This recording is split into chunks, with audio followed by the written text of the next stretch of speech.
إن الحمد لله الذي نحمده ونستعينه ونستغفره ونعوذ بالله من شرور أنفسنا ومن سيئات أعمالنا. من يهده الله فلا مضل له ومن يضلل فلا هادي له. وأشهد أن لا إله إلا الله وحده لا شريك له وأشهد أن محمدا عبده ورسوله صلى الله عليه وعلى آله وأصحابه ومن تبعهم بإحسان إلى يوم الدين. يقول تبارك وتعالى في كتابه الكريم: يا أيها الذين آمنوا اتقوا الله حق تقاته ولا تموتن إلا وأنتم مسلمون. أما بعد، فإن خير الكلام كلام الله وخير الهدي هدي محمد صلى الله عليه وسلم، فإن كل محدثات بدعة وكل بدعة ضلالة وكل ضلالة في النار.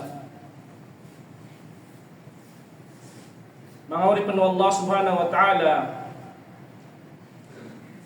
mga alipin ni Allah subhanahu wa ta'ala, bilang mga Muslim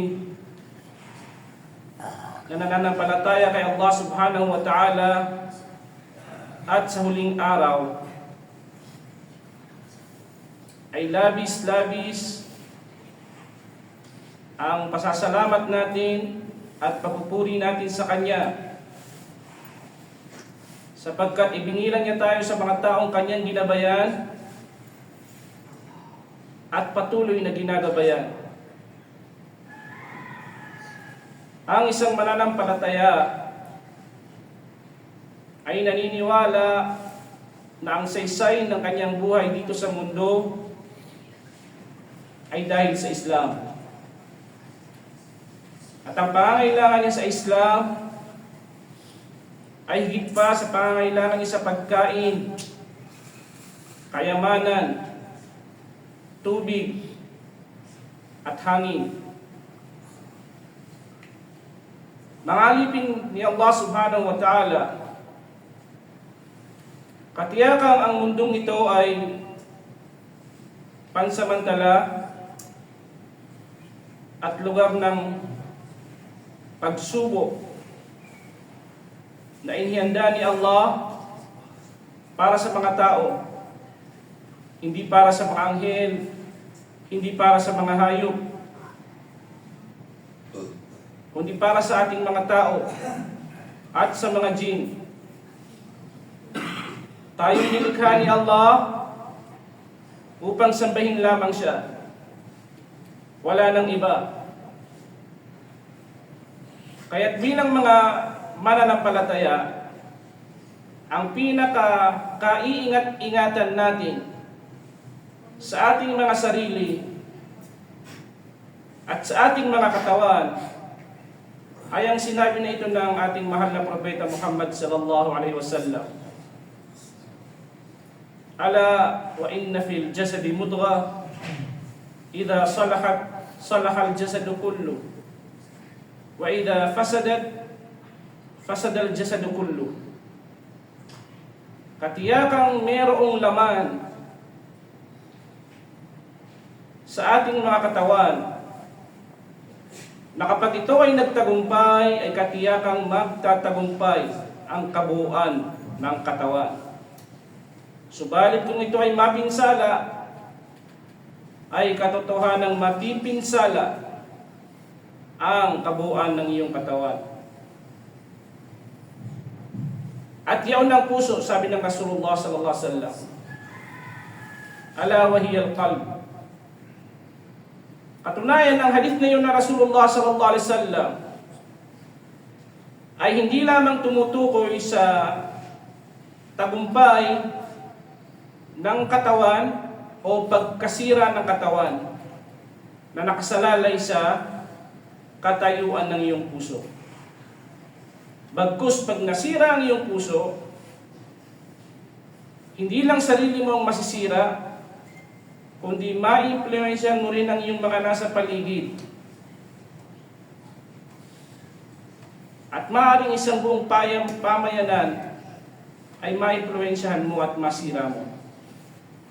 At yan ay ating nasasaksihan. Lalo kung ikaw ay napapabilang sa mga taong ma-impluwensya o tinitingala. Subalit kung ikaw naman ay merong matagumpay na puso, matatag na pananampalataya, malinis na akida, katiyakan hindi lang sarili mo, hindi lang ang katawan mo ang magtatagumpay, kundi sasama mo ang iyong pamilya, ang iyong mga kapitbahay, na magsisilbi kang inspirasyon sa kanila, na magdudulot ng kabutihan, hindi lang ng kanilang buhay dito sa mundo, kundi hanggang sa kabilang buhay, nang dahil yun sa kainaman ng iyong puso. Kaya bilang mga mananampalataya, tandaan natin na ang puso ay katulad ng isang sisidlan. Siguro ay nakita kayo ng lalagyan ng mineral water. Yung kulay blue. Ay mayroong dalawang bunganga sa kanyang itaas at mayroong isang giripo sa baba. Minsan, meron yung dalawang giripo sa baba magkabila. Kung bakit po nais ihalintulad ang ating puso sa ganong klase ng container na kulay blue na iniigiban ng mineral water, kung ano ang ilagay mo sa container na yaon, ipasok mo dun sa bunganga, Milo, nilagyan mo ng tubig, buksan mo ang gripo, natural ang lalabas ay Milo. Maglagay ka ng Nesty, natural ang lalabas sa bunganga ay Nesty. Imposibleng naglagay ka ng Nesty, ang lalabas ay kape. Imposible. Kung ang yung sisidlan, yung container na yun ng puso, ano yung dalawang bunganga? Kung saan, kung anong pumapasok doon sa dalawang bunganga ng container, yun ang pumapasok sa sisidlan. Ang puso ang ating sisidlan at ang dalawang bunganga kung saan doon nanggagaling ang napapaloob sa ating mga puso ay ang ating mga mata at ang ating mga tenga. Kung nais nating magtagumpay ang ating mga puso, kailangan ay ingatan natin ng ating mga mata. Ilayo natin ito sa mga masasama, mga fitna. Dahil imposible na nakakita ka ng hindi maganda o lumaki ang iyong sarili at nahubog ito sa mga hindi magagandang bagay, imposible na ang nasa loob niya is mga mabubuti. O ang pinakikinggan mo ay musika, pinakikinggan mo ay mga flip-top, pinakikinggan mo ay mga chismis, imposible na ang nasa loob niyan ay Quran o hadith. Imposible. Ano ba, propeta na binababaan ng wahi? Imposible. Kaya, dapat natin itong ingatan. At ano naman ang giripo, kung saan doon nakikita kung ano ang laman ng ating mga puso, ay ang ating mga dila, mga kamay, at ang inihahakbang ng iyong paa. Kung saan ka dinadala ng iyong paa, sa masjid ba, o sa pasugalan, sa diskuhan, sa sabungan, sa kasino, yun ang nilalaman ng iyong puso. Yung kamay mo, saan dinadala? Saan mo pinangaabot? Pag nagte-text ka. At alam niyo ba na sa araw ng paghuhukom, ang mga yan ay tatanungin. Al-yawma nakhtimu ala afwahihim wa tukallimuna aydihim wa tashhadu arjuluhum bima kanu yaksibun. Sa araw na yaon ay sasarahan namin ng kanilang mga bunganga. At pagsasalitain namin at pagsasaksihin namin ang kanilang mga kamay at ang kanilang mga paa. At wala kang magagawa. Kung ang mga tao merong CCTV, lalo't higit si Allah subhanahu wa ta'ala. Kasi ang CCTV mo ay kasama mo sa katawan mo. At hindi lang yan. Merong mga malaika. Bawat isa sa atin ay merong kasamang malaika. Kiraman katibin, ya'lamuna ma taf'alun. Although hindi yun ang pangalan ng mga malaika. Ang ibig sabihin ng kiraman ay mga mararangal. Katibin na mga manunulat. Ya'lamuna ma taf'alun. Alam nila kung ano ang inyong ginagawa. Hindi nila kayo tinatantanan, hindi nila tayo tinatantanan. Sabi mo kahit nasa loob ka ng siya, kahit nasa loob ka ng siya, nakikita ka nila. At maliban pa doon, wala kang tatakasan kasi ang lupa ng iyong inaapakan, yan din ay CCTV ni Allah subhanahu wa ta'ala.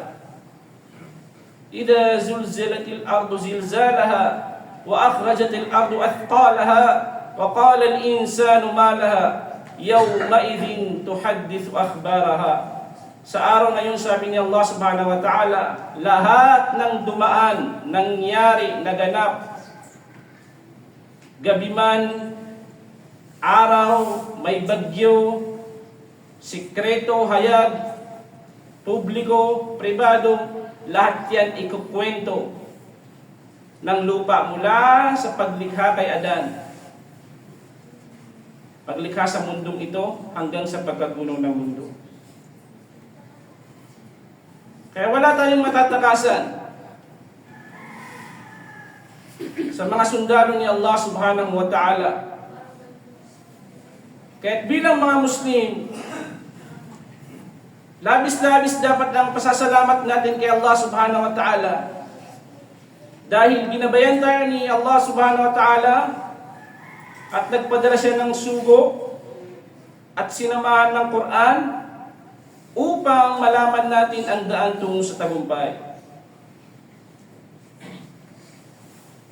At yun na nga, ang sabi ng Rasulullah sallallahu alaihi wasallam, ang pinakasusi ay ang ating mga puso. Alam niyo kung anong halimbawa ng pagiging delikado kapag itong ating mga puso hindi natin sinanay sa magandang pag-iisip o kaya ay hindi natin ito pinunong ng magandang niyat. Sabi ng Rasulullah sallallahu alaihi wasallam, "Innamad dunya li arba'ati nafar.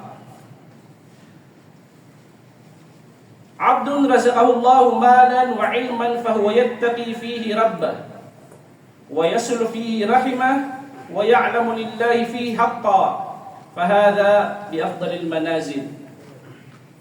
Actually, itong hadith na ito ay sinabi ng Rasulullah sallallahu alaihi wasallam sa atin na isaulo natin ang hadith na ito. Kahit hindi yung Arabic niya, kahit yung kahulugan niya. Sa unahan kasi ng hadith na ito, sabi ng Rasulullah sallallahu alaihi wasallam, "Uhaddithukum hadithan fahfadhu." Kwentuhan ko kayo ng hadith at isaulo ninyo.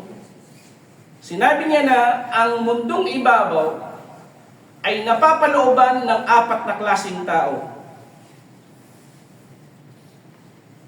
Una, yung alipin na binigyan ni Allah subhanahu wa ta'ala ng kayamanan at karunungan, kung saan sa pamamagitan noon ay naisasagawa niya ang kanyang tungkulin, ang kanyang takot sa Allah subhanahu wa ta'ala, at pinagbibigkis niya, pinagtitibay niya ang relasyon niya sa kanyang mga kamag-anak, mga pamilya.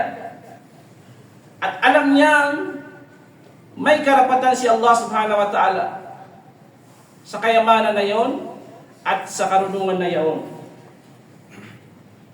At siya ang pinakamainam sa apat na klase ng tao. Yaong binigyan ni Allah ng kayamanan at karunungan, ilm. Ang pangalawa, sabi ng Rasulullah sallallahu alaihi wasallam, wa 'abdun razaqahu Allahu 'ilman wa lam yarzuqhu malan, fa huwa sadiqun niyyah, yaqulu law anna li malan la'amiltu bi 'amali fulan, fa huwa bi niyyatihi fa ajruhuma sawa. Masya Allah. Yaong alipin na binigyan ni Allah subhanahu wa ta'ala ng karunungan, subalit hindi binigyan ni Allah ng kayamanan. Mahirap. Mahirap yung tao na yaon. Subalit, sabi ng Rasulullah sallallahu alaihi wasallam, meron siyang tapat na intensyon at kanyang sinasabi o iniisip na kung ako ay merong kayamanan na katulad ni Fulan, na ipinamimigay niya yung kanyang kayamanan sa landas ni Allah, ginagastos niya sa kanyang pamilya, pinagsasadaka niya, itinutulong niya sa kanyang mga kapwa, dahil sa kanyang tapat na intensyon, ang gantimpala nila ay parehas. Allahu Akbar. Yan ang dapat na pakatatandaan natin. Huwag lang natin isipin na buti pa si Fulan nakakapagsadaka. Isama mo na rin yung kapag ako rin, gagayahin ko siya. Para makuha mo yung gantimpala na katulad ng gantimpala ng nakukuha niya na wala kang aambag na pera. Lalo na halimbawa kung mayroong mga sadaka, alam natin na mayroong mga sadaka sa mga masjid, sa mga madrasa.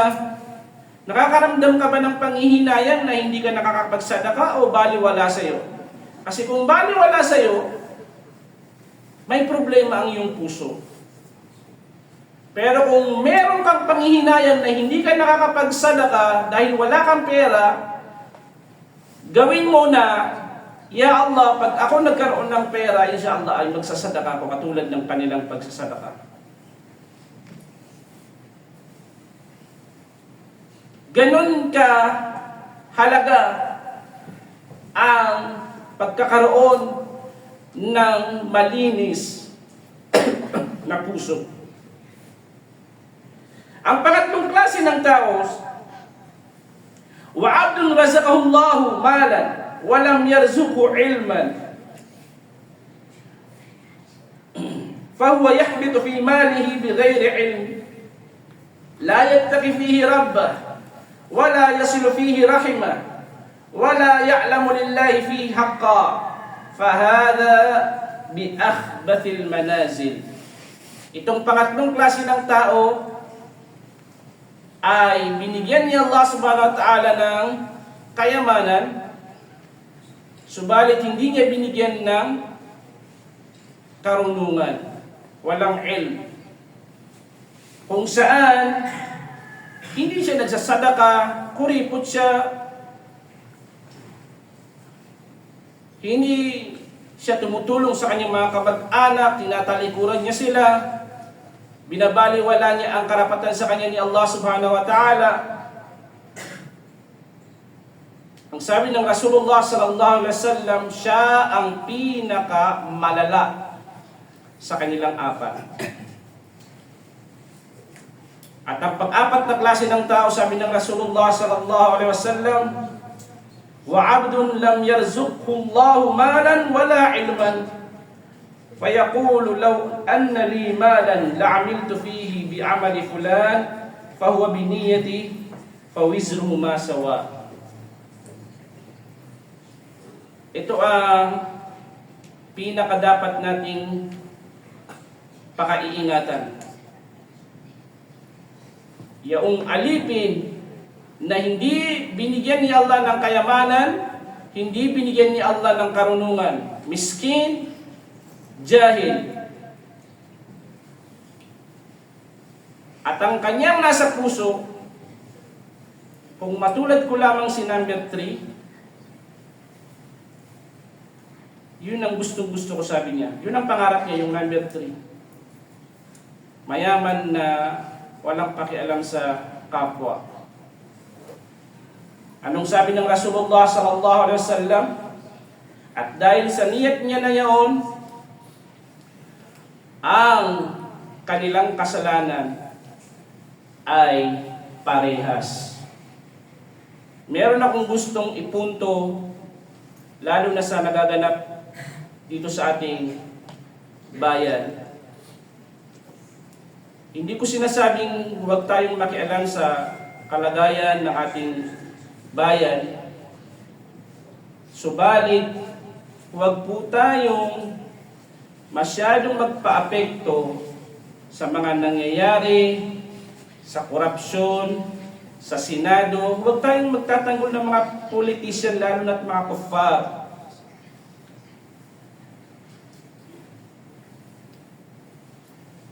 Ako po ay apolitical, wala po kong non-partisan. Halimbawa, alam natin na si VP,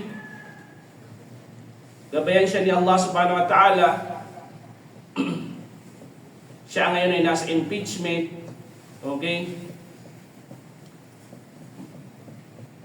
Alam natin na majority ng mga Muslim ay mga Duterte, okay? Hindi ko naman sinasabi na lahat. Pero sa akin nga po na is marami yung mga Duterte. Pero bawal po sa Islam na maging DDS. Bawal din maging Pinklawan, bawal din maging BBM na loyalist, bawal po. Ang ating pong partido ay Islam lamang. Kung halimbawa si Sara ay naniniwala ka na wala siyang kasalanan, huwag mo nang ipagtanggol. Kasi hindi mo naman talaga alam. Kasi kahit sabihin natin na hindi siya nangurakot, pero kung meron man siyang nakuha na 1 milyon at pinagtatanggol mo siya, kung may nakurakot man siya na 1 milyon, kahit 50,000 nakurakot niya, at pinagtatanggol mo siya, kasama ka mo sa kasalanan. Kayang-kaya naman nilang ipagtanggol ang sarili nila. Ang ipagtanggol mo ang Islam. Mga taong yumuyurak kay Allah subhanahu wa ta'ala, binabastos nila ang Quran, minumura nila ang propeta, yun ay pagtanggol mo. Tumulong ka sa pagpapahayag ng Islam. Ganon din naman, halimbawa, itong sinasabi nating mga tumatawag na hindi magaganda kay sa ating Pangulo, gabayan din siya naman ni Allah subhanahu wa ta'ala. Huwag din tayong tumutulong sa pambabastos sa kanya, o kaya ay sabihin natin na hindi rin siya nangurakot. Huwag tayong tumulong kasi kung totoong nangurakot nga siya, kasama ka sa kasalanan. Kung ano yung nangurakot niya ay bilyon-bilyon, kasama ka sa kasalanan. Ayun na rin sa hadith ng Rasulullah sallallahu alaihi wasallam. Katunayan, halimbawa kung merong nagtitinda ng shabu, kasi alam naman natin na meron yung mga mahihirap, yumaman dahil sa pagtitinda ng shabu. Ikaw, mahirap pa rin. Naisip mo sana, nagtinda na rin ako ng shabu. So kahit hindi ka nagtinda, dahil naisip mo yun, parehas kayo ng kasalanan. Ganon po kadelikado kapag hindi natin iningatan ng ating mga puso. Hindi mo namamalayan na kasama ka sa kasalanan. At ano pa ang sabi ng Rasulullah sallallahu alaihi wasallam? Man ra'a minkum munkaran falyughayyirhu bi yadihi, fa in lam yastati' fa bi lisanihi, fa in lam yastati' fa bi qalbihi, wa dhalika ad'aful iman. Sino man ang makita sa inyo ng masama, ay pigilan niya sa pamamagitan ng kanyang kamay. Kung hindi niya kaya, ay sa pamamagitan ng kanyang dila. At kung hindi niya kaya, ay sa pamamagitan ng puso. Paano? Kamuhian mo yung masama. Wadhalika adhaful iman. Kung hindi mo kamuhian, kung pati ang puso mo ay hindi nagawa niya kamuhian, yung masama na yon, nakalabas ka ng Islam. Dahil yun ang pinakamahinang pananampalataya. Halimbawa, natutuwa ka sa pagkapanalo ni Alex Ayala. Bilang Pilipino, Pero kailangan, mas mangibabaw ang ating pagiging Muslim. Muslim muna tayo bago tayo Pilipino. Yan ang tandaan natin. Hindi yan pagiging traidor sa ating bansang Pilipinas. Pero yan ay pagiging traidor kay Allah subhanahu wa ta'ala kung naiibigan mo yung masasama. Na nakikita yung kanyang boobs, bakat na bakat, kanyang legs, at sumasama ka pa sa pag-cheer. Subhanallah. O kaya yung mga basketball na halimbawa pag mayroong nalalait kay Lebron, nagagalit ka. Hindi, mas magaling si Jordan. Hindi, mas magaling si Lebron. Parehas kayong munafik. Munafik ang Muslim na pinaglalaban niya ang kafir. Nararamdaman mo ba yan kapag mayroong nalalait sa mga Muslim? Pag nakikita mo yung nangyayari sa Palestine, nararamdaman mo ba yung ganyang galit? At pagtatanggol sa mga kapatid nating mga Palestino na pinapatay? Subhanallah, mahiya ka sa yung mga kapatid na Muslim. Mahiya ka kay Allah subhanahu wa ta'ala. Anong kinalaman ng mga kufar na yun? Wala silang pakialam sa iyo. Huwag mo silang pag-aksihan ng panahon. Silang magdadala sa iyo sa impyerno. Tayo ay mga Muslim. Tayo ang mainam na likha ni Allah subhanahu wa ta'ala, higit pa sa mga anghel.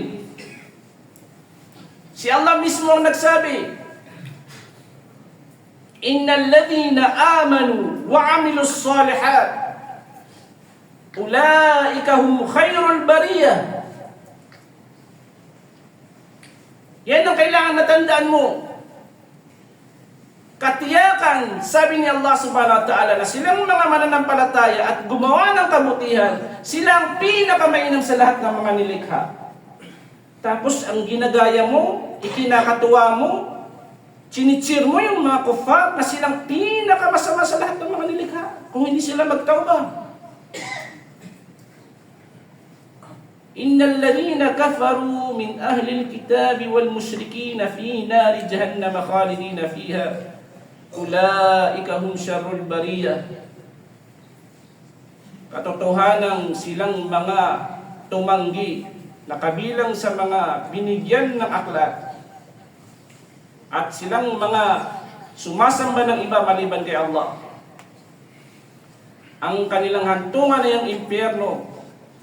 Habang buhay, walang hanggan. Sila ang pinaka masama sa lahat ng mga nilikha. At ang buhay sa impyerno ay hindi ka mabubuhay doon at hindi ka mamamatay. Thumma la yamutu fiha wa la yahya. Hindi ka mamamatay dahil papatayin ni Allah subhanahu wa ta'ala ang maut, ang kamatayan. Sa araw na yaon na lahat makakapasok sa paraiso, lahat nakapasok sa impyerno, papatawag ni Allah yung kambing kung saan yun ang maut, kakatayin, at i-announce na sa ngayon ay papatayin ko na yung maut. Wala ng kamatayan. Yung mga nasa paraiso, labis-labis yung kanilang katuwaan. Yung mga nasa impyerno, mas lalong madaragdagan ng kanilang pagkalungkot. Okay lang Ustad, basta magkasama kami doon ni Jungkook. Magkasama kami doon ng mga Korean drama, hindi kayo magkakilala doon dahil ang mga ulo ng mga tao sa impyerno ay baboy, aso, himar. Si Ibrahim a.s. hindi na niya makikilala ang tatay niya. At sa impyerno, hindi lang sakit ang mararamdaman mo doon. Lahat. Wala kang makikita dahil napakadilim. Ang iyong tenga, lahat ng naririnig ng iyong tenga, lahat ng nakakatakot nagsisigawan, nag-iiyakan. Kung ikaw nga halimbawa mag-isa sa gabi, halimbawa nasa probinsya ka o walang ilaw, tapos nakarinig ka lang ng konting kaluskos, nagugulat ka na, natatakot. Paano pa kaya dun sa impyerno na iba't ibang klase ng sigaw? Kung ihingi ka ng inumin, nagpapainom sa iyo ay mga nana, dugo ng mga taong iniihaw doon. Wala kang kasama. Ma-isolate ka. At ang pinakamalala, kung akong tatanungin, maliban pa sa gutom, magugutom ka doon, pakakainin ka ng sadyara doon sa Jacob, hindi mo makakain. Pero sa tingin ko, ang pinakamalalang para ang parusa sa impyerno ay yung baho. Wala kang maamoy doon na mabango. Kasi tayo, kaya natin tiisin yung ilang araw na sakit. Kung meron kang sakit, o kaya na-aksidente ka, kaya mong tiisin yung sakit.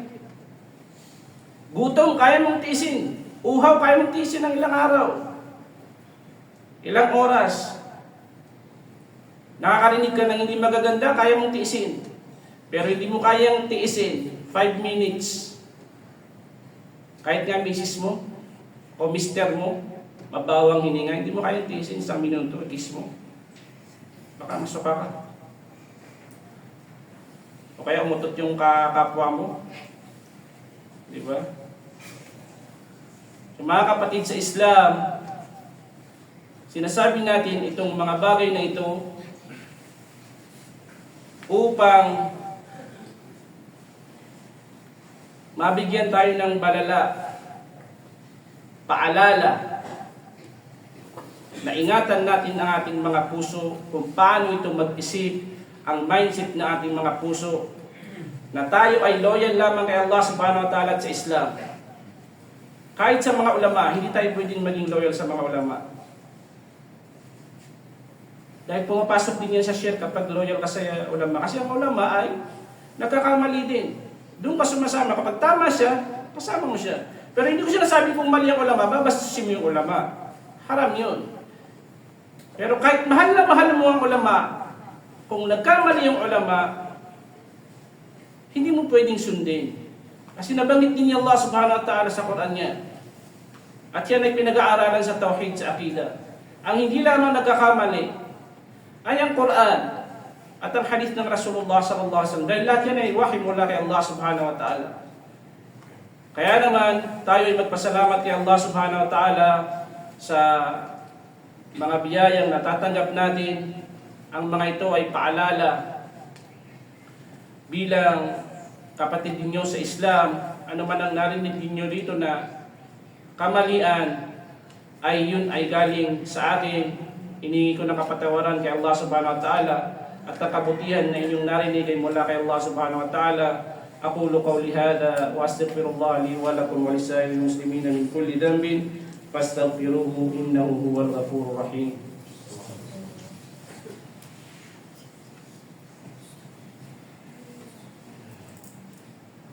Alhamdulillahil wahidil ahad al-fardis samad lam yalid wa lam yulad wa lam yakul lahu kufuwan ahad. وأشهد أن لا إله إلا الله وحده لا شريك له وأشهد أن محمدا عبده ورسوله صلى الله عليه وعلى آله وأصحابه ومن تبعهم بإحسان إلى يوم الدين. يقول تبارك وتعالى في كتابه الكريم يا أيها الذين آمنوا اتقوا الله حق تقاته ولا تموتن إلا وأنتم مسلمون. O kayong mga mananampalataya, katakutan niyo si Allah ng tunay na pagkatakot. At huwag na huwag kayong mamamatay maliban lamang at kayo ay mga Muslim. Amma ba'd, ang takot kay Allah ay nagdudulot ng tagumpay, ng pagpapala, ng pasasalamat, ng biyaya. Taqullah la'allakum turhamun. Taqullah la'allakum tashkurun. Taqullah la'allakum tuflihun. O mga alipin ni Allah subhanahu wa ta'ala, tayo ay madalas dapat na nagsasalawat sa araw ng Biyernes at manalangin ng marami pagkatapos ng asar kapag araw ng Jumu'ah. Lalo na Ipanalangin natin ang ating mga kamag-anak, mga magulang na nauna na sa atin dahil yan ang pinaka-number 1 na kailangan nila para sa atin. Allahumma salli ala Muhammad wa ala ali Muhammad kama sallaita ala Ibrahim wa ala ali Ibrahim innaka Hamidum Majid. Allahumma barik ala Muhammad wa ala ali Muhammad kama barakta ala Ibrahim wa ala ali Ibrahim innaka Hamidum Majid. Allahumma inna nas'aluka al-huda wat-tuqa wal-'afafa wal-ghina was-sadad. Allahumma inna nas'aluka 'ilman nafi'a wa rizqan thayyiban wa 'amalan mutaqabbala. Allahumma a'inna 'ala dhikrika wa syukrika wa husni ibadatik. Allahumma kfina bihalalika an haramik wa aghnina bifadlika amman siwak. Allahumma arinal haqqa haqqan warzuqna ittiba'ah wa arinal batila batilan warzuqna ijtinabah. Allahumma ansuril Islam wal muslimin fi kulli makan, khasatan fi Filastin, wa adilla syirka wal musyrikin. Allahumma ighfir lana wa liwalidina wa li jami'il muslimina wal muslimat al ahya'i minhum wal amwat. Allahumma rabbana atina fid dunya hasanah wa fil akhirati hasanah wa qina adzaban nar wa adkhilna al jannata ma'al abrar ya azizu ya ghaffar ya rabbal alamin. Subhana rabbika rabbil izzati amma yasifun wa salamun alal mursalin walhamdulillahi rabbil alamin. Allahu akbar, Allahu akbar.